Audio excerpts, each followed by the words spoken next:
주님의 은혜가 함께 하시기를 축복합니다. 오늘 성령님의 사역과 우리의 반응이라는 주제로 말씀 나누도록 하겠습니다.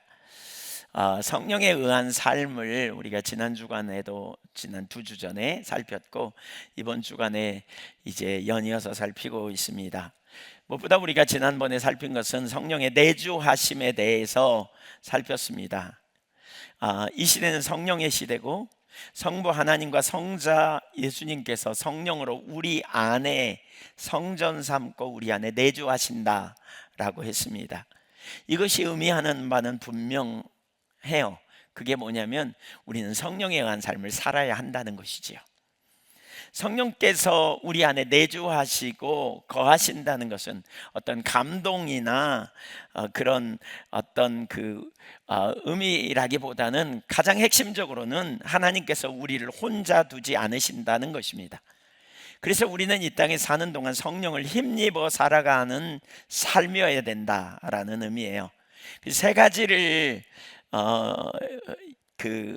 얘기했는데요. 첫째로는 우리 안에 내주하시는 성령의 새 창조의 역사에 우리가 동참하며 살아가는 삶이 첫 번째고요. 두 번째 삶은 그 성령님에 의한 사역, 성령님이 우리를 통해서 우리를 동역자로 삼으셔서 사역하는 것이죠. 그 일에 우리를 동역자로 부르시는 것. 그 다음에 세 번째는 성령의 나타남과 연관되어 있어요. 지난 주간에 그 중에 첫 번째를 살폈는데 오늘은 그 첫 번째 중에 또 한 부분을 더 살피려고 합니다. 내주하시는 성령님과 성령님에 의해 우리가 어떻게 사는 것이 성령에 의한 삶인지를 좀 더 자세히 그리고 실제적으로 살펴보고 싶습니다. 예수님은 내가 아버지께 구하겠으니 그가 또 다른 보혜사를 너희에게 주사 영원토록 너희와 함께 있게 하리니 라고 말씀하십니다.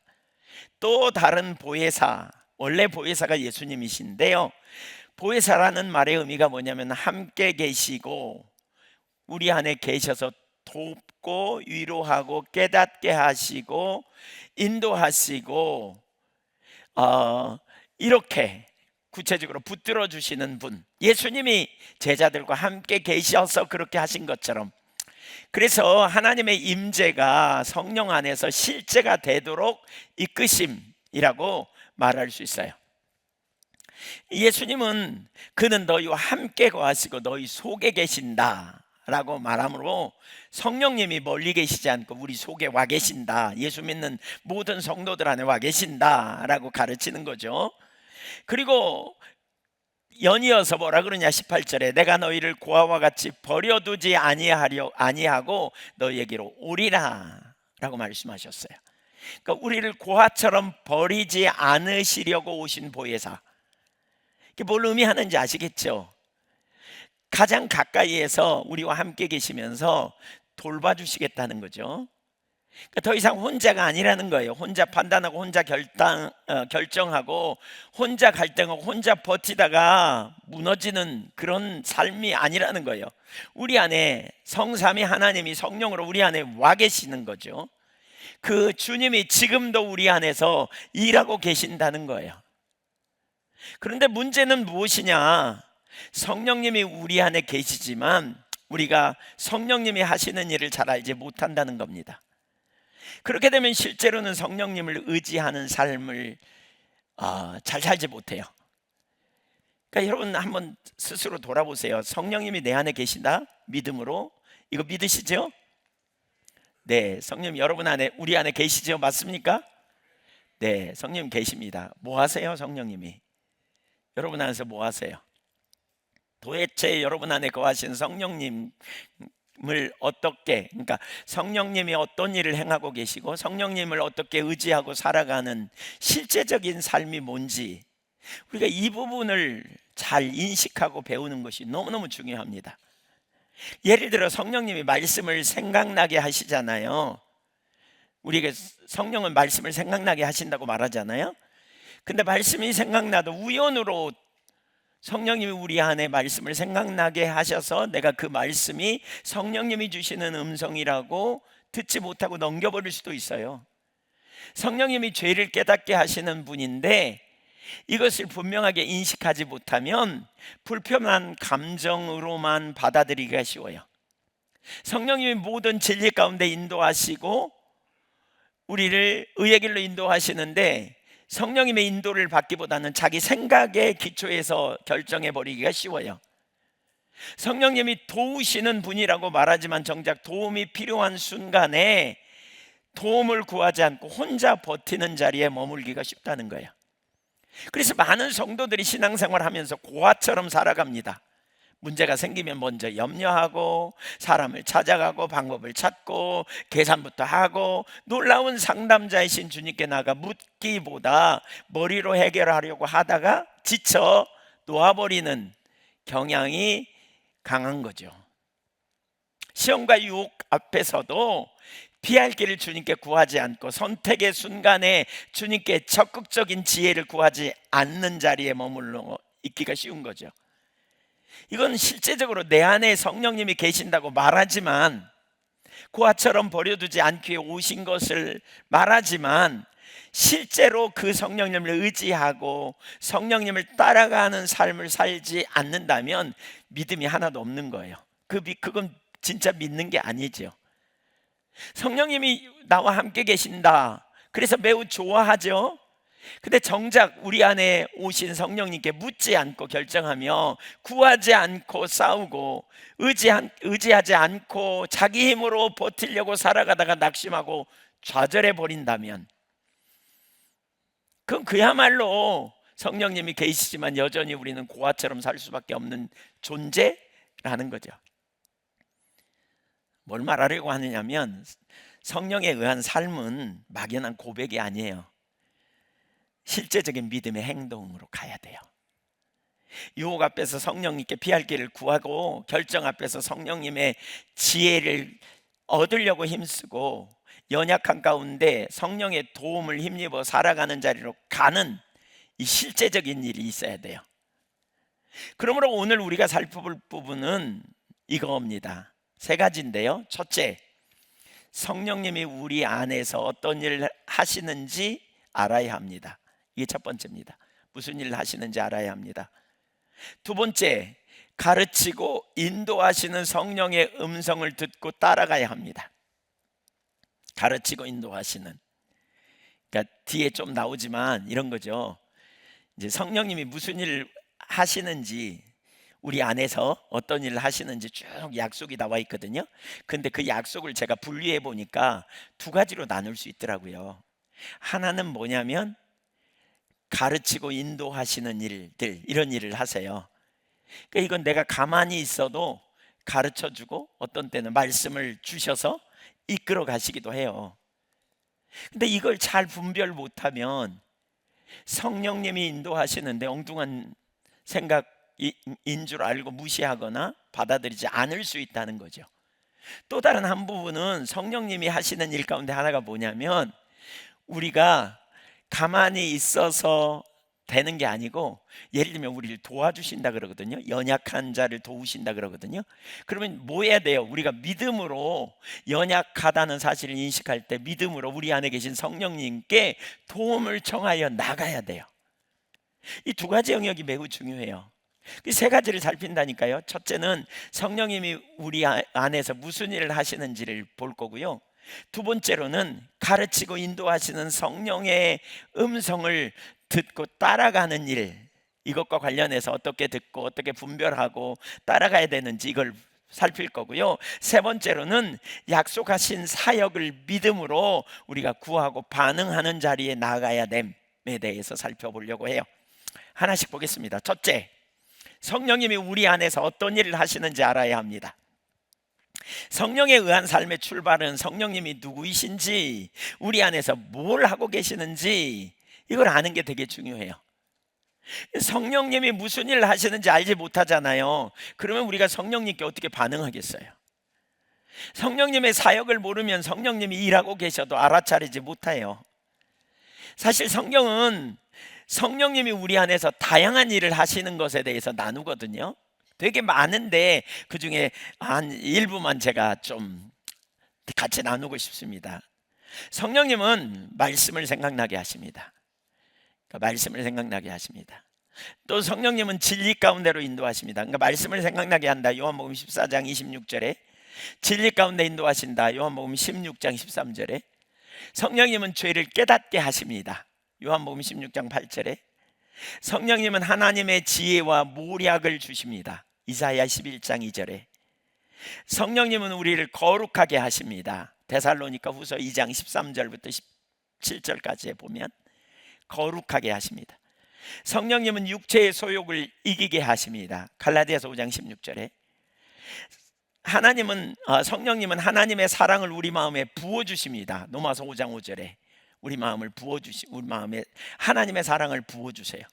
성령님은 우리가 하나님의 자녀인 것을 증언하십니다. 로마서 8장 16절에 성령님은 우리의 연약함을 도우십니다. 로마서 8장 17절에 성령님은 우리 안에 성령의 열매를 맺게 하십니다. 갈라디아서 5장 22절 23절 성령님은 은사를 주셔서 교회를 섬기게 하시고 또 교회를 하나 되게 하십니다. 이 부분은 나중에 다룰 겁니다.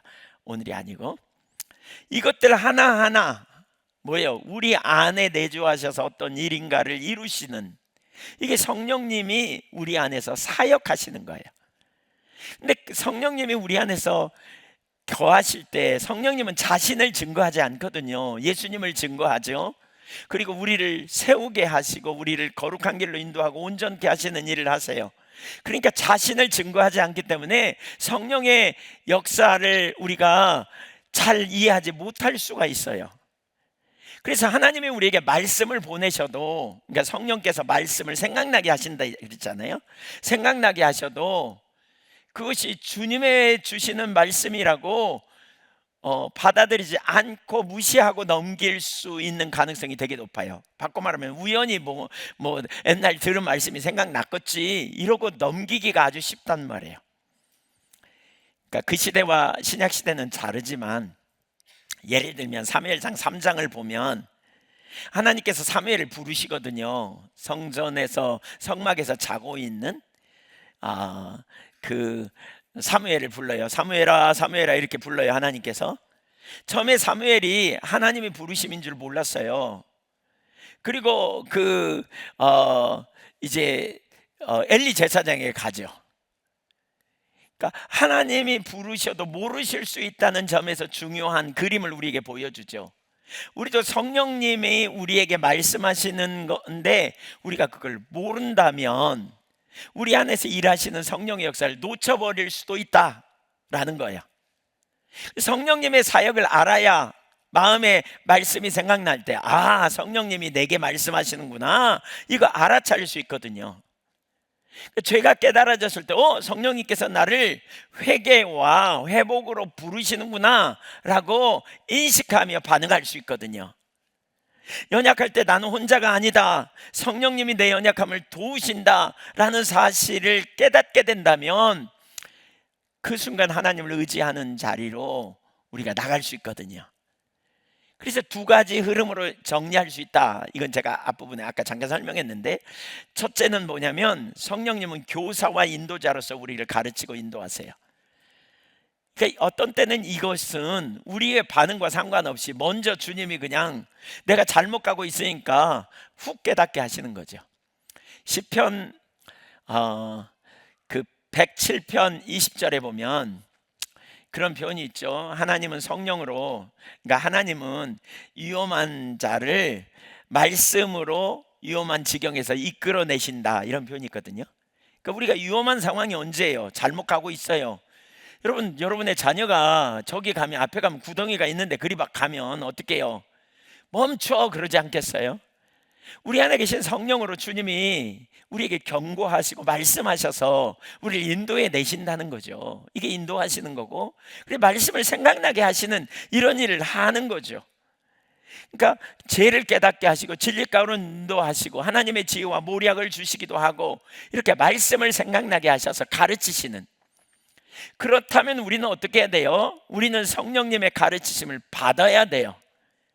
인도하심을 따라가야 돼요. 그분이 주시는 어떤 말씀을 우리가 듣고 캐치하면 우리의 삶을 조정하고 전환하고, 회개가 필요하면 회개하고, 하나님이 인도하시면 그 말씀을 따라 우리 삶을 전환해, 방향을 전환하고 따라갈 수 있어야 돼요. 이게 성령에 의한 삶의 아주 중요한 한 부분이에요. 주님이 내게 말씀하셔도 말씀하시는지 마는지, 이게 주님의 말씀인지 내 생각인지, 우리가 이렇게 되어진다면 성령에 의한 삶을 살 수 없겠죠. 또 다른 한 부분, 두 번째로, 성령님은 보혜사와 돕는 분으로서 우리의 연약함을 도우십니다. 그러니까 우리의 연약함을 도우시고, 우리의 마음에 사랑을 부으시고, 하나님의 사랑을 부으시고, 자녀됨을 증언하시고, 육체의 속을 이기게 하시고, 성령의 열매를 맺게 하시는 일을 합니다. 그러므로 우리는 어떻게 반응해야 됩니까? 도우시는 성령님께 이 약속들을 근거로 하여 연약할 때 연약함을 도우시는 성령님께 나아가 도와달라고 구하고, 우리가 누군가를 섬기거나 환경을 보면서 하나님이 날 안 사랑하는 것처럼, 하나님의 사랑이 내게 하나도 없는 것처럼 느낄 때 우리가 뭐예요?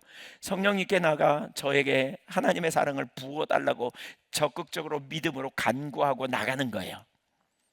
바로 이 두 가지가 필요하다는 거죠. 두 가지. 여러분, 성령님께 도움을 얻고 힘입어서 살아갈 뿐만이 아니라, 성령님이 여러분 안에서 일해 가시고 역사하시는 음성을 잘 캐치하고 인도하심을 잘 받을 수 있기를 소망합니다. 이걸 잘 배워가는 게 필요해요. 이게 훈련이 필요해요. 이거 어떤 사람은 주님의 음성을 듣는다 그러면 막 이상하게 생각해요. 근데 생각나게 하시는, 말씀을 생각나게 하시는, 말씀을 가르치시는 그 주님의 말씀을 우리가 캐치하는 거예요. 캐치하는 거. 주님 말씀 안 하시면 우리가 들을 수가 없죠. 그렇죠? 그걸 우리가 잘 배우는 게 필요해요. 아, 주님이 이렇게 말씀하시는구나. 아, 주님이 나에게 지금 이걸 가르치시는구나. 이런 걸 배워가는 게 엄청 중요해요. 자, 두 번째, 이 두 가지 중에 첫 번째를 살필 텐데, 두 번째, 가르치시고 인도하시는 하나님의 음성을 듣고 따라가야 합니다. 성령님은 우리 안에서 가르치시고 인도하십니다. 그러면 성도는 자기 생각과 감정과 경험만으로 살아서는 안 됩니다. 성령님께 귀를 기울여야 합니다.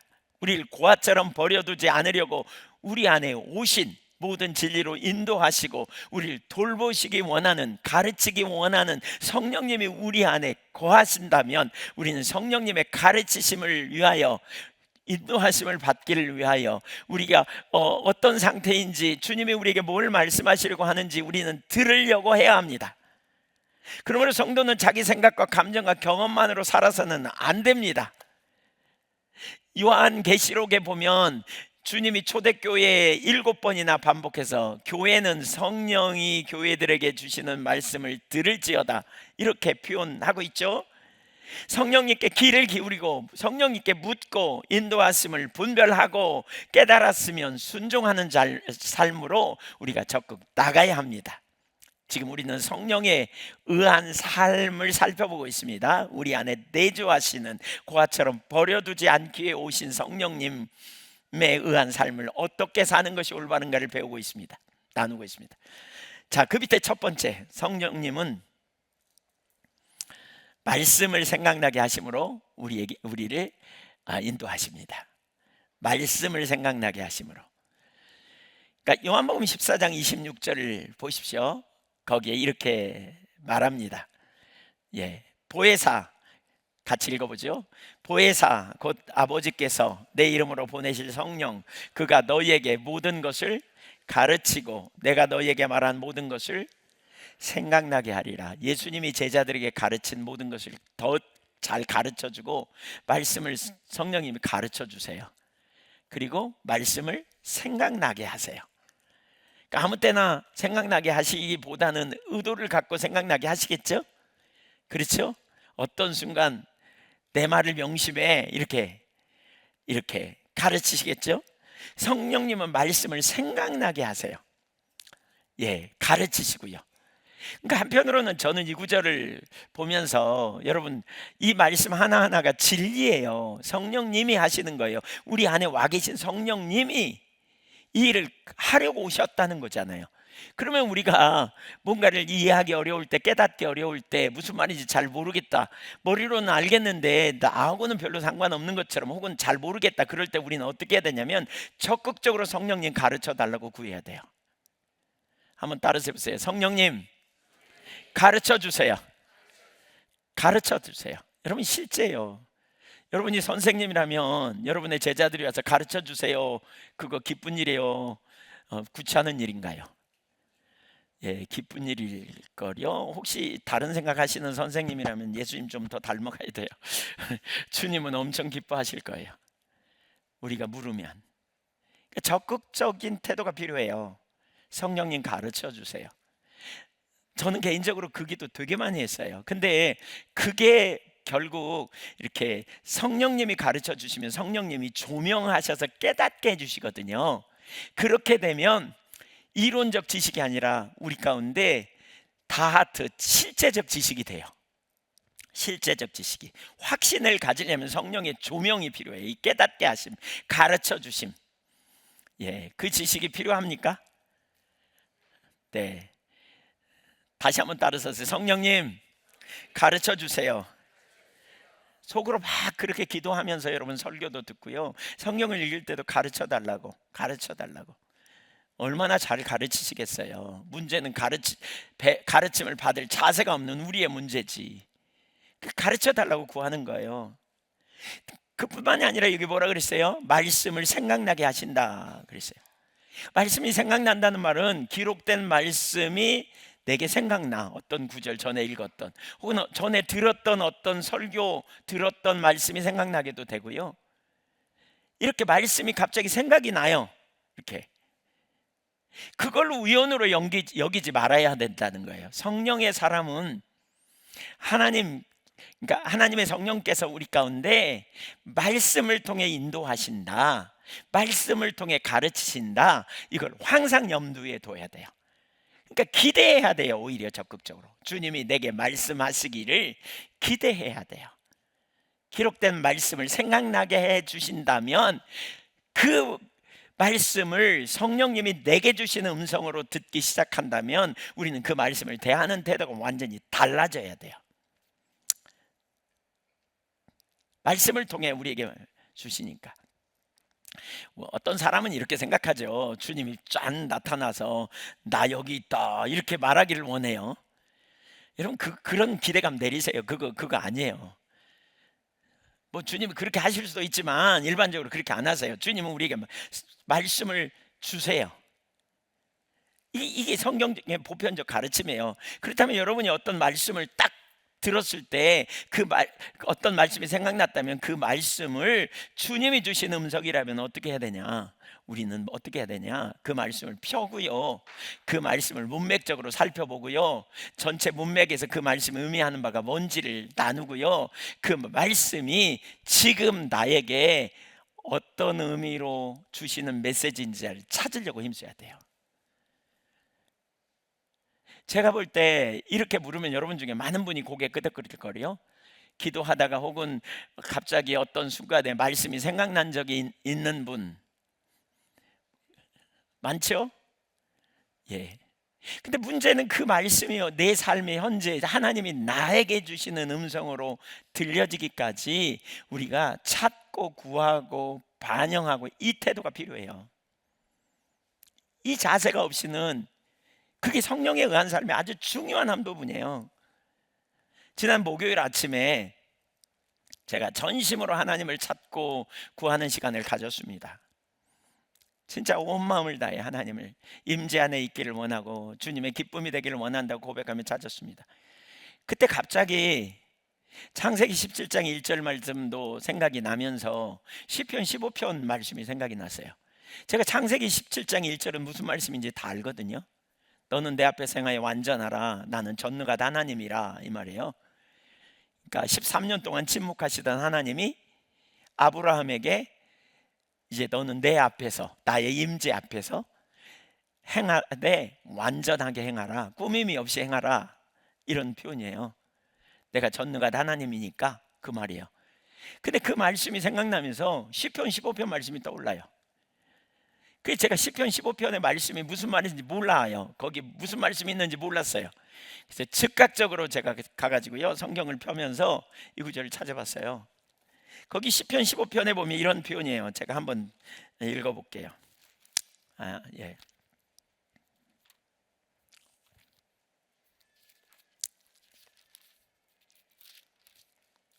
여호와여, 주의 장막에 오를 자 누구 오며 주의 성산에 사는 자 누구 오니까. 이거 뭐예요? 하나님, 누가 하나님의 임재 안에 있을까요? 하나님의 임재 안에 있기를 원하는 열망이 기초로 한 하나님 앞에 구하는 거잖아요. 여호와의 장막, 주의 성산, 이건 뭐예요? 하나님의 임재가 있는, 하나님의 임재 앞에서, 하나님 앞에서 사는 삶을 얘기하거든요. 제가 그날 아침에 이 기도를 한 거죠. 그때 주님께서 이걸 보이셨어요. 여호와의 2절에 보면 정직하게 행하며, 여기 정직하게 행하며라는 말이 뭐냐면, 정직하다는 말이 탐임이라는 말인데 그게 완전하라, 창세기 17장 1절에 완전하라는 단어와 같은 단어고요.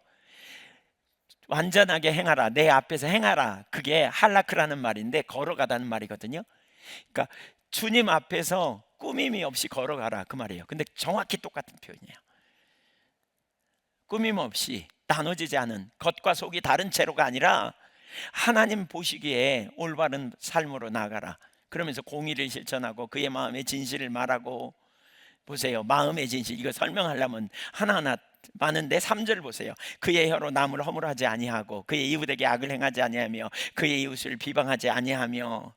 그 뒤에 그의 눈은 망령된 자를 멸시하며 여호와를 두려워하는 자들을 존대하며. 가치가 다른 거죠. 돈 많은 자, 많이 배운 자, 능력 있는 자, 실력 있는 자, 그런 자들 섬기며, 이 얘기가 아닙니다. 진짜 여호와를 경외하는 자를 존대하는, 가치가 달라진 거예요. 망령되 행한 자를 무시하는. 지금 그런 부분 쭉 얘기해요. 여기 이제 얘기. 제가 근데 이 부분이 하나님이 저에게 주시는 음성인 걸 제가 어떻게 알았냐면, 말씀인 걸 어떻게 알았냐면, 제가 최근에 가보지 않은 길을 가고 있습니다. 감독 선거 뭐 이런 부분 하면서 마음이 불편할 때가 한두 번이 아닙니다. 어떤 때는 제가 꺼내지도 않은 얘기 나오기도 하고, 뭐 이 행하는 게 너무나 참 합당하지 않은 모습이 보이니까 저도 모르게 꾸역꾸역 올라와요, 이 속에서. 그러니까 남에 대해서 부정적인 생각이 올라오고, 한번 해 뭐 이런 생각도 올라오고. 그날 아침에도 제가 그런 부분, 근데 딱 이 구절을 펴면서 제가 이걸 선명히 보였어요. 남을 허물을, 그러니까 허물치 아니하며 남을 비난하지 않으며. 이 구절이 되게 와닿더라고요. 제가 그 즉시 하나님 앞에서 그렇게 안 하겠다고 선포하고 고백하고 결단하며 주님 앞에 섰습니다. 명백하게 저에게 뭘 말씀하신지 제가 들었습니다. 하나님 말씀을 주실 때 그 말씀이 한번 읽고 쑥 읽고 지나가 버리는 게 아니라, 진짜 여러분, 성령님이 우리에게 말씀을, 기록된 말씀을 깨닫게 하시고 이 말씀이 생각나게 하시면, 그 말씀이 앞뒤 의미가 뭔지, 내 상황과 연결해서 주시는 메시지가 뭔지 잘 찾아야 합니다. 그걸 통해서 명백하게 지금 하나님이 내게 뭘 말씀하시고 나를 어떤 방향으로 이끄시는지 보게 하시는 거죠. 합당하지 않은 제 모습, 순간적으로 옆으로 간 제 초점을 돌이키게 하시고 올바른 방향으로 가이드해 주셔서, 인도해 주셔서 제가 어떻게 살아가는 것이 하나님이 기뻐하신 삶인지, 하나님 임재 앞에 합당한 삶인지를 선명하게 깨닫게 하시고 그 삶을 결단하고 작정하며 주님 앞에 나가도록 이끄신 거죠. 이건 단순한 말씀 한 구절 떠오르는 게 아니에요. 다시 저로 하여금 하나님의 임재 앞에 우뚝 서도록, 철저하게 하나님의 기준 가운데 서도록 인도하시는 말씀이었어요. 그래서 우리의 삶의 방향과 우리의 생각을 근본적으로 바꾸게 하시는 말씀이죠. 성령님은요, 말씀을 생각나게 하세요. 그때 우리는 그 말씀이 우리에게 뭘 의미하려는지, 왜 이 말씀을 주시는지, 이 말씀을 통해서 내가 뭘 배우기를 원하는지 찾고 구하고 묻고, 그 문맥 전체의 의미를 살펴보고 뜻을 알고 내 삶과 적용시켜보고, 그렇게 찾아야 성령의 인도하심을 우리가 받게 되는 거죠. 성령의 말씀을 생각나게 하세요. 그냥 툭 던지고 그 생각이 나면 한번 읽어보고 무슨 말인지 모르겠다 그리고 덮을 일이 아니라니까요. 구체적으로 하나님 뭘 가르치려고 하는지, 뭘 말씀하시려고 하는지를 찾는, 그리고 염두에 두고 깨닫게 해달라고 구하며 나가는 이 태도. 왜? 성령님은 말씀을 생각나게 하셔서 우리를 인도하시거든요. 성령님은 말씀을 주셔서 우리를 가르치시거든요. 그렇다면 이 주신 말씀을 소홀히 하면 안 되는 거죠. 우연히 떠오르겠지, 어쩌다가 오다 가다가, 그렇게 여기면 안 되는 거죠. 그렇게 여기면 안 돼요.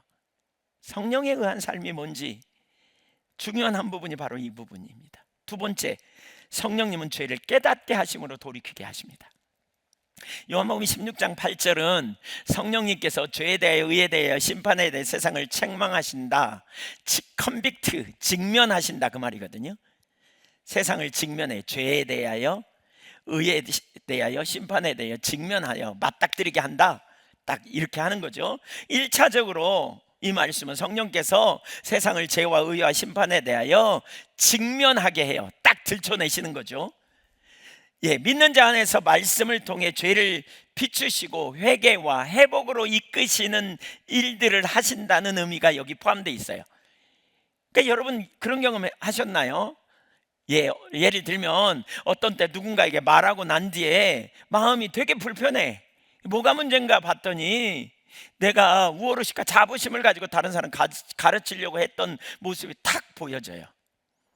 누가 하시는 거예요? 이거 성령님이 일을 하신다니까요. 직면한다니까요. 나를 직면한다는 말은 도망 못 가게 딱 비추시는 거예요. 내 앞에 내 마음이 교만해 있다는 걸 딱 비추셔.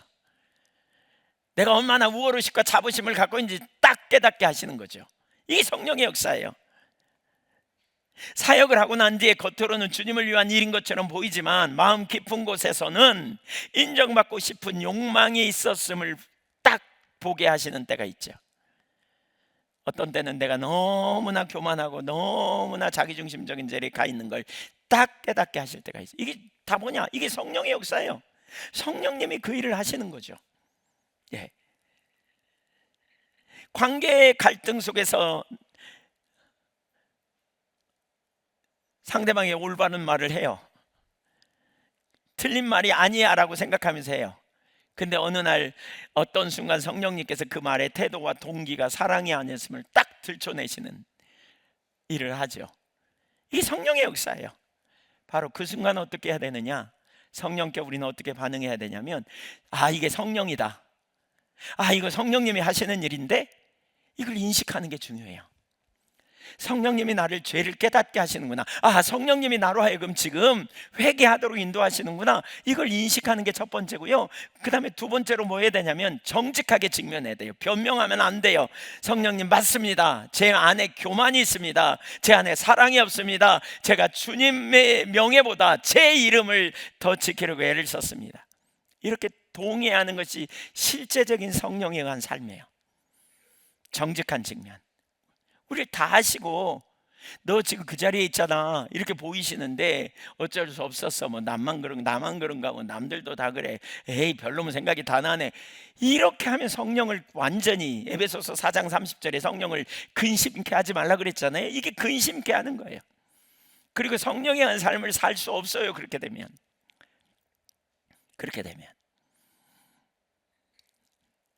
기억하세요. 성령님은 우리를 죄에 대하여 깨닫게 한다니까요. 직면한다니까. 직면, 컨빅트, 판결해요. 우리 딱 보이세요. 하나님의 관점 앞에. 그때 우리가 정직하게 직면함. 이게 내 안에 계신 성령을 존중히 여기는 삶인 거죠. 실제적인 삶입니다. 세 번째, 성령님은 진리 가운데로 인도하십니다. 요한복음 16장 13절을 보십시오. 진리의 성령이 우리를 모든 진리 가운데로 인도하시리라 그랬죠. 진리의 성령이 오시면 그가 스스로 말하지 않고 오직 들은 것을 말하며, 여기 또 한 가지가 있죠. 장래일을 너희에게 알리시리라 그랬어요. 진리의 성령님이 우리에 오셔서 모든 진리로 인도하신다라는 거죠. 이 말씀은 1차적으로 사도들에게 주어진 약속의 성격이 있어요. 성령께서 사도들을 진리 가운데 인도하셔서 예수님의 말씀을 바르게 깨닫고 증언하게 하신다는 의미도 있어요. 그러나 그 성령님은 오늘날 우리를 진리 가운데로 인도하세요. 우리로 예수님의 말씀을 깨닫고 바르게 인도하시되 만나는 상황, 환경 속에서 진리로 인도하세요. 그리고 미래의 일을 알고 계시기 때문에 우리로 하여금 알고 계시는 성령님께서 우리로 올바른 길이 뭔지를 가르쳐 주세요. 이것은 성경에 더해지는 새로운 계시가 아니에요. 이미 주신 말씀, 성경 말씀을 깨닫게 하시고 우리의 삶에 바르게 적용하도록 이끄셔서 진리로 인도해 가신다라는 거예요. 진리로 인도해 가시는 거죠. 내가 어디로 가야 될지, 뭘 해야 될지, 어떻게 가야 될지 잘 모르는 순간에 진리의 성령이 우리 안에서 모든 진리로 인도하는 거죠. 뭐가 진리인지, 가야 될 길이 무엇인지. 우리는 사실 그러잖아요. 어떤 때는 우리 마음에 좋은 길을 택하잖아요. 예를 들면 사도 바울이 그 3차 전도여행을 마치고 예루살렘으로 올라가잖아요. 그때 어떻게 해요? 어떤 사람들이 예언하죠. 이때 임자가 붙잡히게 되리라 막 이러잖아요. 그런데 그렇게 되니까 사람들이 다 뭐라 그래요? 못 가게 뜯어 말려요. 근데 바울 사도는 뭐라 그래요? 내가 성령의 매임을 받아 예루살렘으로 올라간다 이렇게 말해요. 분명한 성령의 붙들림 받아요. 예루살렘에 올라간다. 그러면서 나의 달려갈 길과 주 예수께 받은 사명 그것을 마치려 하면은 내 생명을 조금도 귀한 것으로 여기지 아니하노라. 그러니까 분명한 하나님의 뜻이 뭔지 알은 거죠. 분명한. 그리고 실제로 사도행전 26장에 가면 예수님께서 그러거든요. 환상 중에 나타나서 네가 여기 온 것처럼 가이사 앞에 서게 되리라 이렇게 예언하세요. 그걸 보면 바울이 옳았어요. 올바른 진리 가운데 인도하도록 성령의 매임을 받았다라는 게 뭐냐? 성령께서 구체적으로 그를 붙들고 이끄셨다는 사실을 우리가 알 수 있어요. 바로 이게 우리에게 필요해요. 성령님이 우리를 모든 진리로 인도하시는 분이시다. 따라서 보세요. 성령님이 진리로 인도하신다. 거기엔 두 가지 의미가 포함되어 있어요. 지금 제가 아까 두 가지 부류를 나눴는데 하나는 뭐냐면 순간순간 성령님이 우리에게 말씀을 주셔서 진리를 선택하도록 이끄신다는 거예요. 내가 믿음으로 구하지 않아도. 근데 또 다른 한 측면은 뭐예요? 아까 두 번째 부류로 뭐예요? 우리가 이 말씀을 기초로 택할 길을 알지 못할 때 주님 앞에 믿음으로 구하는 것도 포함되는 의미예요. 그러니까 성령님이 이 주님의 말씀과 일치합니까? 그리스도의 성품과 맞습니까? 이 결정이 하나님 나라의 방향입니까? 이것이 제 욕망입니까? 주님의 뜻입니까? 이렇게 때로는 내가 원하는 길이지만 말씀과 맞지 않는 경우가 있죠. 때로는 손해처럼 보이지만 하나님 앞에 정직한 길일 수 있단 말이에요. 때로는 빨리 가는 길보다 하나님이 기뻐하신 길을 선택할 때가 있어요. 성령님은 우리를 단순한 성공의 길이 아니라 진리의 길로 인도하시는 분이시죠.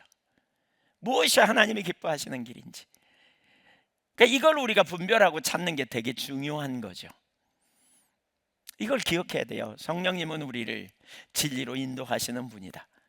그래서 우리는 진리가 무엇인지 모를 때, 우리는 진리로 인도하신 내가 어떤 일을 택해야 될 때 진리로 인도하시는 성령님의 음성을 들으려고 해야 되고요. 귀를 기울여야 돼요. 또 다른 한편으로는 아무런 감동도 없다면 적극적으로 우리가 믿음으로 이 약속에 기초하여 주님께 나가야 돼요. 인도해 달라고 구하는 거예요. 예. 그렇게 사시기를 축복합니다. 이게 약속이에요. 약속. 이렇게 안 살면 하나도 성령의 한 삶이 실제가 될 수 없어요. 이런 일이 우리 가운데 경험되어지고 누려져야 돼요. 그게 실제적인 하나님 나라 백성의 삶이죠. 기대도 없고 구하지도 않는다면 반응도 못하고 우리가 그 길을 따라갈 수도 없겠죠. 왜 고아처럼 버려두지 않으려고 우리에게 오셨겠어요? 성령님 없이는 우리는 고아처럼 살 수밖에 없기 때문에 그런 거예요. 그러니까 성령님을 적극적으로 의지하는 거예요. 우리 수없이 나눴잖아요. 저나 여러분이나 우리의 힘으로 우리의 자원으로 주님 기쁘시게 할 만한 능력도 없고 우리가 우리의 자원으로 안 되죠. 그래서 이걸 통칭해서 뭐라 그래요? 육체를 의지하는 삶은 사망이라 그랬어요. 육체를 의지하는 삶에는 멸망으로 가는 길이에요. 소망이 없어요. 로마서 8장에도 보면. 그러나 우리가 그리스도 안에 있는 삶, 그리스도를 의지하고 성령을 의지하는 삶에 생명과 평안이 있는 삶이죠. 거기에 그 성령에 의한 삶을 살아야 된다는 말이 뭐예요? 적극적으로 우리 안에 계신 성령을 의지하고 따라가는 걸 의미해요.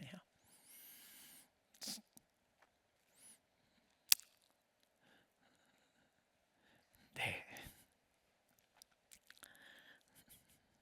네 번째, 성령님은 모략과 재능의 영으로 지혜와 전략을 주시는 분입니다. 이사야 11장 2절을 같이 읽어볼까요? 시작. 곧 지혜와 총명의 영이요 모략과 재능의 영이요 지식과 여호와를 경외하는 영이 강림하시리니. 1차적으로 이 말씀은 메시아에 대한 예언입니다. 그리스도 위에 임하시는 칠중 성령의 역사를 얘기합니다. 예수님은 성령으로 충만하신 메시아죠. 성령으로 그분 위에 지혜와 총명의 영, 모략과 재능의 영, 지식과 여호와를 경외하는 영이 임하셨다라고 말하는 거죠. 그런데 그리스도 안에 있는 성도들도 성령 안에서 하나님의 지혜와 모략과 능력으로 살 수 있다는 거죠. 하나님은 단지 무엇이 옳은지만 가르치는 분이 아니라 우리가 위기를 만나거나 문제를 만났을 때 전략을 주시고 길을 내셔서 우리로 하여금 능히 이기게 하시고 승리하게 하시는 주님이시라는 거예요. 주님. 성령님은 혼란 속에서 하나님의 길을 보게 하시고 갈등 속에서 어떻게 말해야 될지 알게 하십니다. 사역의 맡김 속에서 어디로 가야 할지 분별하게 하십니다. 유혹과 시험 앞에서 피할 길을 구체적으로 보게 하십니다. 사명을 감당할 때 사람의 방법이 아니라 하나님의 모략을 통해서 그 일을 감당해내도록 인도하시는 겁니다. 여기서 전략이란 세상적 계산이나 인간적 술수가 아닙니다. 하나님의 뜻을 따라 바른 길을 걷게 하는 하늘의 지혜이며, 맡겨진 일을 감당할 때 기가 막힌 하나님의 그 전략으로 그 일을 잘 감당해낼 수 있도록 이끄시는 지혜입니다. 기가 막힌 전략과 기가 막힌 방법으로 나가게 하십니다. 사실 전쟁에 보면요, 구약시대의 전쟁을 보면 수없이 많은 경우에 하나님은 이스라엘 백성들이 전쟁할 때마다 각기 다른 방법을 냈던 거 아세요? 여리고성을 점령할 때와 아이성을 점령할 때가 달랐어요. 다윗이 전쟁할 때 어떤 때는 직접 앞으로 나가라 그랬고, 어떤 때는 매복하라 그러고요, 어떤 때는 무슨 소리가 들리거든 나가서 하라 그러고요. 역대하 20장에 보면 성가대를 앞세워서 나가라고 한 적도 있고요. 모든 전쟁의 승리는 하나님께 있고 모든 전략은 하나님의 손에 있다는 걸 가르쳤어요. 근데 성령이 지금 그걸 하신다는 거예요. 저와 여러분의 삶에 성령님이 우리에게 전략을 주시고 성령님이 우리에게 지혜를 주세요. 여러분 보세요. 그러니까 우리가 우리 자원의 삶과 하나님 자원의 삶이 있죠. 바울에 의하면 육체를 의지하는 삶과 그리스도를 의지하는 삶은 달라요. 우리는 그리스도를 의지해서 구원에 이른 것처럼 그리스도를 믿음으로 우리는 살아야 돼요. 이걸 하나님 자원의 삶이라 그러죠. 자기 힘으로 구원 못 받죠. 근데 어떻게 예수 믿는다고 말하면서 구원 받았다고 말하지만 그 이후에도 계속 내 힘과 내 능력으로 살아. 그러면 어떻게 해요? 도토리 키재기예요. 좀 머리가 좋으면 자부심 갖고 못하면 열등의식 갖고 이렇게 살아가는 게 전부예요. 근데 우리는 이 차원의 삶이 아니라 그리스도 안에서 하나님을 힘입어 살아가는 거예요. 성령을 힘입어 살아가는 거예요. 그 중에 중요한 한 부분이 뭐냐면 우리가 주님의 일을 감당해낼 때 선교적 삶을 사니까 여러분이 직장에서 삶의 현장에서 살아갈 때 어떤 일을 어떻게 잘 처리해야 될까 잘 모르는 순간에 내가 이 일을 위해 하나님의 영광을 위해 살기를 원하는데 하나님 잘 모르겠어요. 저에게 지혜와 그 모략, 여기 모략이라는 말은 이 단어는 이걸 좋은 단어인데 이단들이 갖다 써가지고 자꾸 모략이라는 말을 쓰면 좀 이상하게 보이는데 이 단어의 의미가 뭐냐면 그 전략을 가지신 분, 이라고 번역했더라고요. 전략을 가지신 분.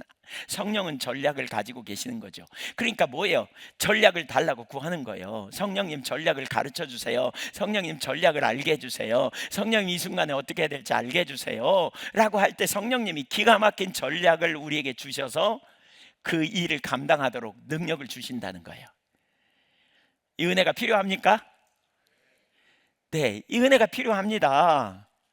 이게 하나님 자원의 삶에 너무너무 중요한 한 영역이기도 합니다.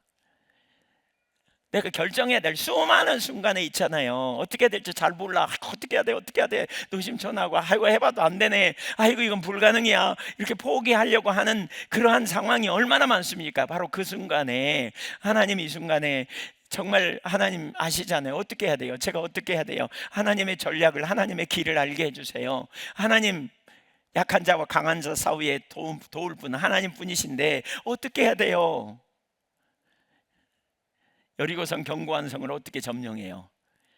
주님이 뭐라 그래요? 하루에 한 바퀴씩 돌고 7바퀴 돌 때 소리 지르면 무너질 거다 그러잖아요. 주님의 자원으로 승리했잖아요. 그 다음에 아이성 몇 명 안 돼. 그러니까 소수 데리고 가면 이길 수 있겠구나. 그리고 나갔다가 박살나갖고 돌아오잖아요. 그제서야 회개하고 뭐가 문제인지 찾았고 회개하고 그 다음에 하나님께서 전략을 주시되 뭐라 그래요? 매복하라 그래요. 매복을 통해서 그 성을 점령하잖아요. 이게 하나님 백성의 삶이어야 돼요. 이게 성령에 의한 삶이에요. 우리가 능력이 없고 우리가 지혜가 없고 우리가 한계를 경험하고 우리가 어떤 일을 감당할 때 정말 할 수 없는 한계에 있을 때 이걸 어떻게 풀어야지? 어떻게 해야지? 그때 우리가 구하지 않아도 하나님께서 전략과 지혜를 주시기도 한다는 거예요.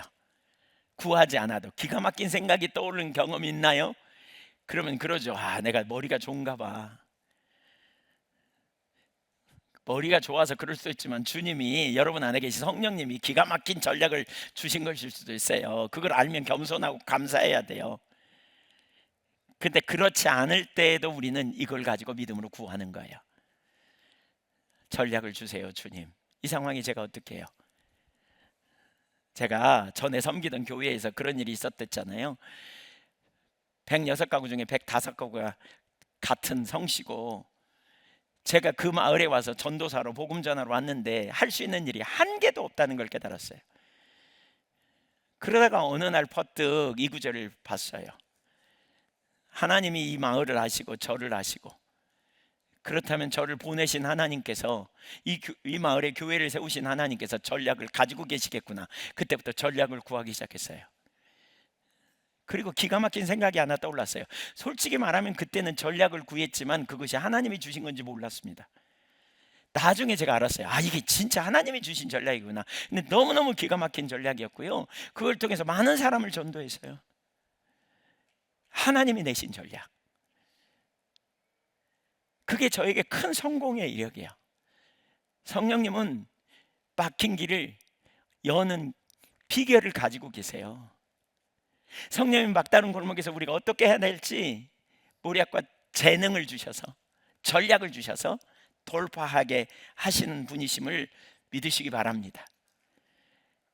한계 가운데 절망할 일이 아니에요. 머리가 나빠, 나는 안 되는 것 같아, 난 할 수 없어, 이제 끝장이야.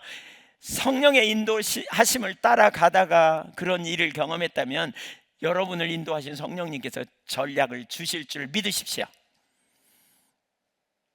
우리가 적극적으로 믿음으로 반응하는 거예요. 이게 성령에 의한 삶의 실제예요. 실제적으로 그러한 영역을 경험해야 돼요. 성령님은 교사시고 인도자시며 또한 모략과 재능의 영으로서 하나님의 지혜와 전략을 주시는 분이에요. 그러므로 우리는 성령의 가르치심을 받을 줄 알아야 하고 인도하심을 깨달을 줄 알아야 우리가 반응할 수 있어요. 그러니까 어떤 사람은 성령님이 은혜를 많이 주셔서 그렇게 가르치셨는데 그걸 다 자기 자부심으로 여기고 자기 지혜로 여기고 그러면서 교만으로 가버릴 수도 있어요. 근데 그건 망하는 길이고요. 우리 안에 성령님께서 이런 은혜를 부어주실 수 있다. 이걸 염두에 두세요. 그런 일이 떠오르거든. 진짜 하나님의 은혜로 되었구나. 이걸 인정하는 거죠. 그리고 한계에 부딪힐 때는 또 전략을 달라고 구하여 찾고 길을 구하고 그렇게 나가셔야 돼요. 그렇게 주님이 우리의 능력이시죠. 다시 원론으로 돌아가서 한번 생각해 보세요. 성령을 우리 안에 왜 주셨다고요? 왜 성령님이 우리 안에 오셨다고요? 고아처럼 버려두지 않으려고요. 그 의미를 깊이 생각해 보세요. 우리 혼자 내버려, 네 힘으로 살아라, 이 내버려 두려고 그렇게 오시는 게 아니에요. 너 혼자 아니야. 내가 너와 함께 할 거야. 주님이 우리 안에 내주하셔서 역사하시는, 우리가 믿는 주님이 우리를 그렇게 배려하시고 우리를 도우시는 분이심을 기억할 필요가 있어요. 다섯 번째, 이렇게 성령의 인도하심이 있잖아요. 이렇게 주님이 말씀 어떻게 하시는지를 제가 지금까지 살폈다면, 그렇죠? 생각나게 하시고 죄를 깨닫게 하시, 직면하실 때 우리가 어떤 태도를 취해야 되는지, 또 우리에게 전략을 주실 때 어떻게 해야 되는지 이런 거 나눴잖아요. 여기서 다섯 번째에서는 성령의 인도하심은 말씀으로 분별해야 돼요. 이게 되게 중요합니다. 성령께 귀를 기울인다고 해서 떠오르는 모든 생각을 주님의 음성으로 받아들이면 안 돼요. 마음에 떠오르는 모든 생각이 성령의 음성이 아닙니다. 내 감정이 항상 성령의 인도는 아닙니다. 내가 원하는 방향으로 되었다고 또 듣다 보니까 마음이 편안해져서 성령의 인도라고 생각하면 안 됩니다. 반드시 성령의 인도에는 네 가지가 이렇게 분별의 기준으로 생각해 봐야 돼요. 첫째는 뭐냐면 말씀과 일치돼야 돼요. 한번 따라주세요. 성경과 일치돼야 된다. 반드시 성경과 일치돼야 돼요. 성경에 빗나가면 잘못된 거예요, 그거. 두 번째로는 그리스도의 성품과 일치돼야 돼요. 그리스도의 성품. 남에게 남의 걸 뺏어라, 착취하라, 이게 다 잘못된 거예요. 그거 말할 것도 없이. 어떤 사람은 그랬대. 어떤 사람이 찾아와서 그러더래. 하나님이 나 이혼하고 당신도 이혼하고 우리 둘이 살라 그랬다고 그런데. 미친 거죠. 그거 미친 거예요. 그 하나님 음성 아니에요. 그건 말도 안 되는 거죠. 하나님 절대로 그렇게 하시는 분이 아니세요. 제가 최근에 요즘 엔비디아 젠슨왕 신드롬 막 있더만요. 근데 그분이 인터뷰하는 걸 봤어요. 근데 그분이 이런 얘기를 하더라고요. 전 그분이 그리스도인이 아닌가 싶어요. 성경적 원리를 정확히 꿰뚫고 있더라고요. 그분이 가장 가치 있는 일이 뭐냐고 질문하니까요, 당신의 삶에 가장 가치 있는 일이 뭐냐고 질문하니까 이렇게 말해요. 나는 모든 사람이 잘 됐으면 좋겠다고. 모든 사람이 잘 되기를 원하는 것이, 잘 되기를 보는 것이 내 소망이라고, 나의 기쁨이라고. 정확하게 주님의 성품이거든요, 그게. 그분이 만약 믿지 않는데 그런 정도라면 그분 참 대단한 거고요. 모든 사람이 잘 되기를 원한대. 그래서 자기가 선하게 모든 사람을 돕고 싶고 그것이 결국 행복이더라, 그 얘기 하더라고요. 이게 주님의 성품이에요. 이게 우리가 그 성품, 사실 이게 그리스도의 성품과 일치된 성품인 거죠. 그분이 그리스도인인지 아닌지는 모르겠습니다만 최소한 그분이 말하는 걸 들으면서 제가 저 사람은 참 성경적인 가치관을 가지고 있는데, 제가 이 생각이 버뜩 들었어요. 그 의미 영역에서 세부적인 건 모르지만. 세 번째는 성령의 열매와 일치돼야 돼요. 성령의 열매가 뭡니까? 사랑, 기랑, 화평, 오래 참음, 자비, 양선, 충성, 온유, 절제를 가져오는 열매와 연관해 봐야 돼요. 이게 분별력이에요. 이게 영적인 분별력이에요. 뭐가 올바른지. 네 번째로 하나님 나라의 방향과 일치하는지를 살펴봐야 돼요. 하나님의 통치가 이 땅에 이루어지고 실현되는 것과 연관되어 있는지. 사실 성령님은 성경을 거스르지 않습니다. 성령님은 우리를 교만으로 인도하지 않습니다. 성령님은 분열과 시기와 다툼과 자기 자랑으로 이끌지 않으십니다. 성령님은 언제나 진리 안에서, 그리스도의 성품 안에서 하나님 나라의 방향으로 우리를 이끄시고 세우십니다. 그러므로 하나님의 음성을 듣는 사람은 말씀으로 분별하는 사람이어야 합니다. 여섯 번째, 깨달았으면 즉시 순종해야 합니다. 깨달았으면 즉시 순종하는 일을 해야 합니다. 히브리서 3장 7절과 8절은 말씀합니다. 오늘 너희가 그의 음성을 듣거든 너희 마음을 완고하게 하지 말라. 그러니까 하나님의 말씀을 듣는 게 필요해요. 어떻게 듣는지 나눴죠. 그 다음에 분별하는 게 되게 중요해요. 그리고 진짜 그게 하나님의 말씀이라면, 아까 분별하는 데도 있어서 제가 말씀을 들었다 그러면 어떻게 듣는지 설명했죠. 그 말씀을 자세히 문맥으로 살펴보기도 하고 내용을 보기도 하고 오늘 나의 상황과 뭘 말씀하셨는지 바라보고, 그러면서 그것이 진짜 하나님의 말씀이 틀림없다면 그 다음에 뭐예요? 적극적으로 순종해야 돼요. 적극적으로 순종해야 돼요. 이게 성령을 존중히 여기는 거예요. 여러분이 누구에게 말했는데 그 사람이 여러분의 말을 안 들으면 얼마나 열받겠어요. 무시하냐 너? 이런 생각 들겠죠? 이게 같은 얘기예요. 주님의 말씀을 듣고 분별하고 그리고 순종한다, 이거예요. 근데 주님이 어떻게 말씀하신다고요? 성경을 통해서, 말씀을 통해서 또 죄를 드러나게 하고, 이런 다양한 여러 가지가 있는데요, 분별하고 순종한 자리까지 나가는 거예요. 그게 성령을 따라가는 거예요. 세 번째, 성령님이 약속하신 사역을 믿고 구하며 반응해야 합니다. 성령님은 우리를 가르치시고 인도하실 뿐 아니라 우리의 연약함을 도우시겠다고 말씀하십니다. 그러므로 성령께 반응하는 삶은 수동적으로 음성을 듣고 따라가는 삶만이 아닙니다. 수동적으로 그분의 음성을 캐치하고 거기 반응하는 삶만이 아닙니다. 오히려 또 다른 한 부분에, 물론 이것도 믿음이 필요하지만 다른 한편으로 적극적인 믿음으로 주어진 약속과 환경 사이에서 그 약속을 붙들고 구하고 간구하고 묻고 찾고 구하는 자리까지 가는 겁니다. 우리 안에 내주하신 성령님께. 첫째, 몇 가지 보죠. 첫째, 연약할 때 성령님의 도우심을 구해야 합니다. 로마서 8장 26절은 이렇게 말씀합니다. 이와 같이 성령도 우리의 연약함을 도우시나니. 여러분, 언제 연약합니까? 정서적으로, 감정적으로 연약할 때가 있죠. 불안한 마음, 우울한 마음, 낙심한 마음, 초조한 마음, 감정에 팍 눌려 아무것도 하고 싶지 않은 무력감에 빠지든지, 이런 자리에 있을 때 연약한 거죠. 지혜가 없고 능력이 없는 한계를 경험할 때, 힘이 없는 것 한계를 경험할 때, 관계를 스스로 풀어갈 능력이 없음을 깨달을 때, 아름다운 행복한 가정을 이루고 싶었는데 행복한 가정을 이루기가 너무 어렵게 느껴질 때, 내 자원으로 안 될 때, 자녀를 잘 키우고 돌보기 원하는데 자녀를 키우는 게 너무 어려워, 내가 거기에 비해 너무 연약할 때, 우린 수많은 연약함을 경험합니다. 놀라운 사실은 주님은 우리를 아신다는 거예요. 고아처럼 버려두지 않으려고 오셨다는 이유가 뭐냐? 도와주시려고 오셨다, 그 말입니다. 그래서 보혜사라는 말을 헬퍼로 번역하기도 하죠. 헬퍼, 돕는 분입니다. 완벽한 사람에게만 함께 하시지 않습니다. 연약한 자에게 그 필요를 아시고 가장 완벽하게 우리를 돕기를 원하시는 거죠. 여러분이 실력도 있고 능력도 있고 가진 것도 많고 그렇다면 누군가 여러분에게 도와달라 그러면 골라서 도와줄 수 있잖아요. 그 사람이 원하는 대로. 우리 주님은 완전한 우리를 도울 수 있는 능력이 있는 분이세요.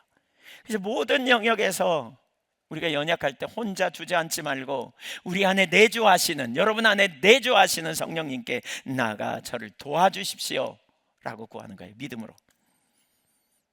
무슨 믿음으로? 연약한 자를 도우시겠다라고 약속하신 그 주님의 열망이 보이지 않습니까? 주님, 저를 도와주세요. 주님, 이 순간에 제가 어떻게 해야 될지 모르겠어요. 주님, 제 마음이 무너졌어요. 주님, 제 안에 두려움과 낙심이 있어요. 주님, 저를 일으켜 주세요. 주님, 저를 이 감정으로부터 자유케 해주세요. 적극적이고 구체적으로 도움을 구하여 나가는 거예요. 뭘로? 믿음으로. 어떤 믿음으로? 우리의 연약함을 도우려고 왔다니까요.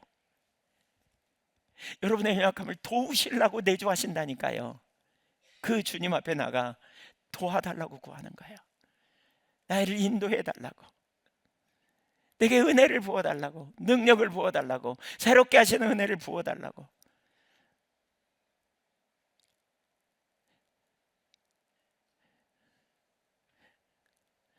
실제로 해볼 수 있기를 축복합니다. 진짜 이론적인 지식에서 머물지 않고 진짜 지금 여러분 힘들면 그렇게 지금 기도하세요. 지금 어려우면 주님 저 도와주세요. 제가 이 부분에 어떻게 할 수도 없어요. 절 도와주세요 주님. 이 믿음이 실제적인 성령에 관한 삶이에요. 이게 우리를 지으시니까 하나님이시고, 우리를 구원하시니까 하나님이시고, 우리를 위하여 자기 목숨을 아끼지 않고 내놓으신 우리 주님이 세상 끝날까지 우리와 함께 하려고 우리 안에 와 계시는데, 믿음을 가지고 나를 위하시는 우리 주님 앞에 적극적인 믿음을 가지고 구하는 거예요. 찾는 거예요. 찾는 거예요. 성령의 내주하심의 의미가 그거예요. 혼자 견뎌라 이게 아니에요. 이게 복음이에요. 성령이 우리 안에 와 계신다. 이게 복음의 정말 놀라운 역사예요. 이게 복음. 십자가의 죽으심에서 끝나지 않죠. 부활하셨죠. 승천하셨죠. 성령으로 오셨어요. 이게 구속사적인 네 가지 사건인데 성령으로 오셨다. 이게 복음의 핵심 중의 핵심이에요. 우리 안에 내주하셔서 동행하시는 주님, 늘 소망으로 우리가 충만할 수밖에 없는 이유는 주님이 우리 안에 내주하시고 함께 하시기 때문에 이게 놀라운 능력인 거죠. 두 번째, 유혹 앞에서 피할 길을 구하는 거예요. 고린도전서 10장 13절은 하나님께서 시험 당할 즈음에 피할 길을 내신다고 말씀하셨습니다. 그러므로 유혹 앞에 성도는 혼자 버티는 게 아닙니다. 하나님께서 내시는 피할 길을 구하는 사람이어야 합니다. 분노가 올라오려고 할 때에 내 안에 계신 성령님께 피할 길을 보여달라고 구하는 겁니다. 정욕의 유혹 앞에서 이 자리를 벗어나게 해달라고 구하는 겁니다. 거짓말하고 싶은 순간에 진실을 말할 힘을 달라고 구하는 겁니다. 낭만과 절망이 있을 때 하나님 제 마음을, 성령님 제 마음을 붙들어 달라고 구하는 겁니다. 주님은 피할 길을 우리에게 주십니다. 유혹을 내 힘으로 견디는 삶이 아닙니다. 성령께 반응하는 것은 피할 길을 주시는 그 주님을 믿음으로 구하고 따르는 것입니다. 적극적으로. 우린 너무 무력합니다. 특별히 우리는 오랫동안 살아오면서 열려진 약한 영역이 있습니다. 물질에 약하기도 하고, 성적인 영역에 약하기도 하고, 미디어에 약하기도 하고, 어떤 영역에선가 우리가 되게 약해요. 사람에게 인정받으려는 데 약함이 있기도 하고.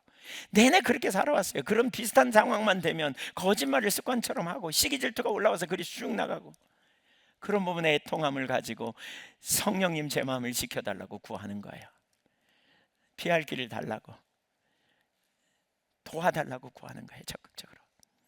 있는 그대로 인정하고, 뭐 우리가 인정 안 해도 주님은 다 아시지만 있는 그대로 인정하며 저를 도와달라고 구하는 거예요. 세 번째, 육체의 소욕이 올라올 때 성령의 다스림을 구해야 합니다.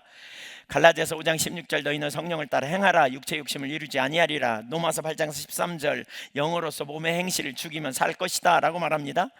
성령님이 육체의 소욕을 이기게 하십니다. 육체의 소욕, 분노가 올라올 때 성령님이 분노가 저를 다스리지 못하게 하십시오 라고 선언하는 거예요. 구하는 거예요. 시기가 올라올 때 성령님 비교와 시기에서 저를 건져주십시오. 탐심이 올라올 때 성령님 이 욕심이 제 주인이 되지 못하게 해주십시오. 정욕이 올라올 때 제 몸과 마음을 거룩하게 지켜주십시오. 데살로니가후서 2장 13절 이하에 보면 하나님의 백성을 거룩해 하시려고 성령을 부어주신다는 표현이 있거든요. 거룩하게 하시려고. 음란한 마음이 들어갈 때, 시기 질투가 올라올 때 성령으로 부어달라고, 충만하게 부어달라고, 정결하게 해달라고. 성령으로 거룩해 되었다, 이런 표현이 베드로서에도 나오고 반복해서 되게 많이 나와요. 성령으로 거룩해 되는 거예요. 성령님의 능력으로 거룩해 되는 거예요. 성령님의 능력. 우리가 우리의 과거에 열려놓은 거, 과거에 무수히 열어놓던 미디어나 뭐 음란한 거나 뭐 거짓말이나 시기 질투나 막 경쟁심이나 이런 거 우리의 힘으로 억누르려고 그러니까 안 되죠. 빵빵 나가 떨어지죠. 안 되는 거 인정하고 항복하세요. 그 분야에도 빨리 저 안 돼요 하나님, 저 안 돼요, 저 안 돼요. 가르치는 일 그만두고 섬기려고 했는데 맨날 툭하면 가르치는 얘기가 나와서 그것 때문에 싸우고 다투고 자녀들 상처받고 이런 자리에 있다면 빨리 항복하는 거예요. 제 힘으로 안 돼요. 제 습관, 제 힘으로 이길 수 없어요. 성령님 저를 도와주세요 라고 하는 거예요. 성령으로 충만하게 해달라고, 믿음으로 그렇게 반응하고 나가는 거예요. 육체의 소욕을 내 힘으로 억누르는 것이 우리 신앙이 아니에요. 성령의 다스림을 구하는 거예요. 성령께서 주신 온유와 절제, 오래 참음의 열매를 따라 반응할 힘을 달라고 구하는 거예요. 힘을. 네 번째, 사랑이 메마를 때 하나님의 사랑을 구합니다. 로마서 5장 5절, 우리에게 주신 성령으로 말미암아 하나님의 사랑이 우리 마음에 부음받음이니라고 말합니다. 성령님은 하나님의 사랑을 우리 마음에 부어주십니다. 하나님의 사랑이 필요하죠, 여러분. 하나님 나를 사랑하신다는 사실을 아는 거 얼마나 놀랍습니까? 머리로는 하나님이 나를 사랑하신다 이걸 압니다. 그러나 삶의 현장에서 어떤 때는 그 사랑을 알다가 어떤 때는 그 사랑을 싹 사라져버릴 때가 있잖아요. 누군가를 섬기려고 하는데 섬기다가 지치면 어떻게 해요? 하나님 나를 한 개도 안 사랑한 것 같고, 실패하고 넘어지면요 하나도 안 사랑하는 것 같아요. 내 존재가 흔들려. 인정받지 못하면 안 사랑하는 것 같고, 상처를 받으면 사랑받지 못한 사람처럼 마음이 닫혀지는 경험을 하죠.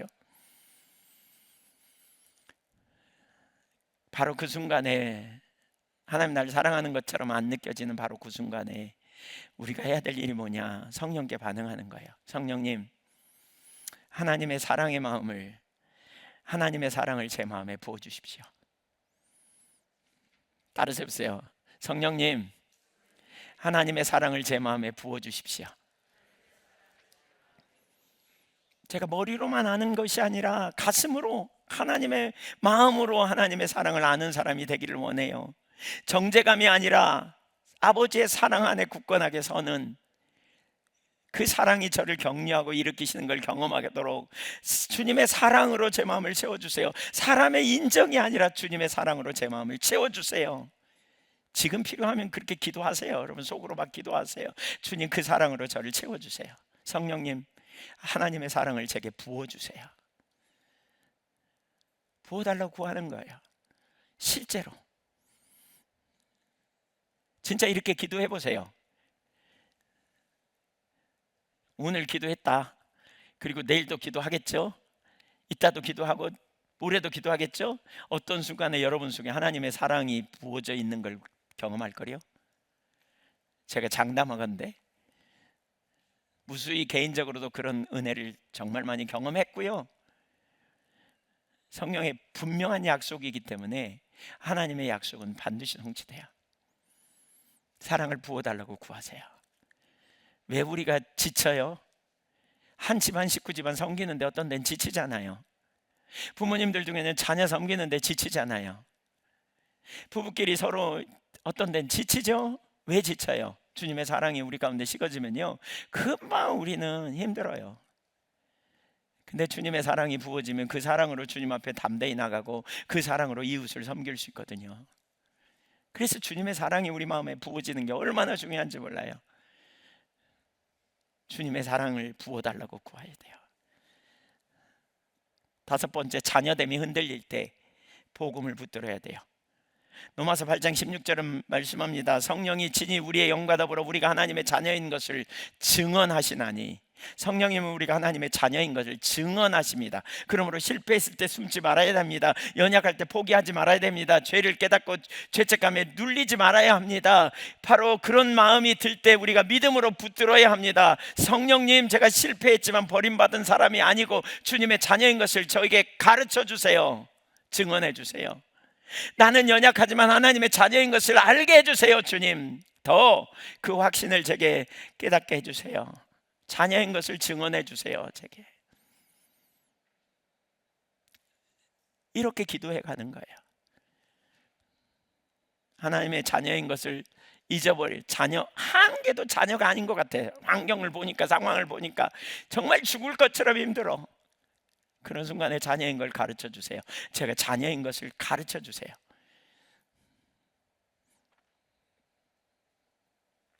성령에 반응하는 삶은 율법주의가 아닙니다. 자녀의 삶입니다. 두려움으로 억지로 순종하는 삶이 아니라 아버지의 사랑 안에서 믿음으로 순종하는 삶으로 갑니다. 성령님이 다 그 일을 이루시는 거예요. 우리의 아버지의 사랑이 커지고 내가 자녀인 걸 분명히 알게 하시고, 자녀인 걸 알면 뭐예요? 하나님이 우리 아빠라는 걸 아는 거죠. 그래서 아빠 하나님 앞에 담대히 나갈 수 있는 일도 우리 속에 자연스럽게 자라가는 거죠. 이 성령님이 하시는 거예요. 아직 여러분 이 부분이 잘 안 된 것 같아. 하나님의 사랑도 잘 모르겠고 그 내가 자녀라는 확신 속에서도 왔다 갔다 해. 그러면 막 기도해야 돼요. 성령님이 그 일을 하시는 거예요. 성령으로 하지 않으면 우리가 아무도 예수를 주로 할 수 없고, 성령님이 하실 때 우리가 하나님의 자녀인 것이 증언되고, 그러면 하나님이 우리 아빠라는 걸 더 확신으로 알게 되겠죠. 그렇게 우리 신앙이 자라야 돼요. 성령님이 왜 오셨다고요? 고아처럼 버려두지 않으려고, 우리를 가르치려고, 우리를 인도하려고, 우리로 도와주려고, 우리를 이끌어주려고. 이 시대는 성령의 시대예요. 성령님을 힘입어 살아가야 돼요. 성령님 의지하며 살고 성령님의 인도를 받고.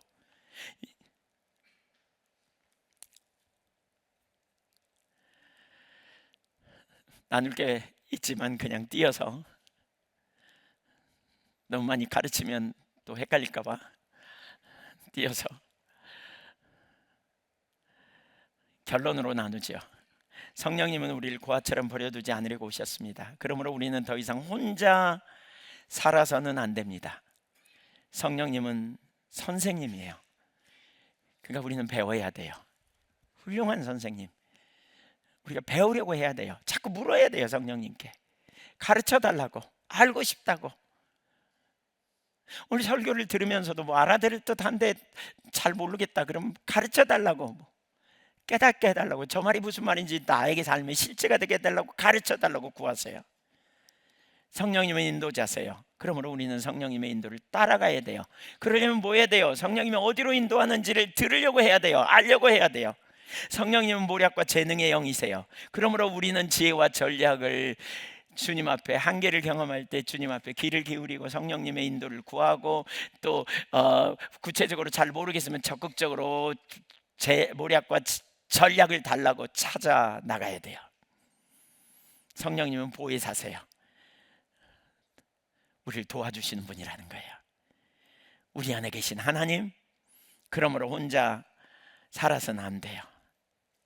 우리는 그분께 반응하는 거예요. 어떻게 반응해요? 말씀이 생각날 때 순종하는 거예요.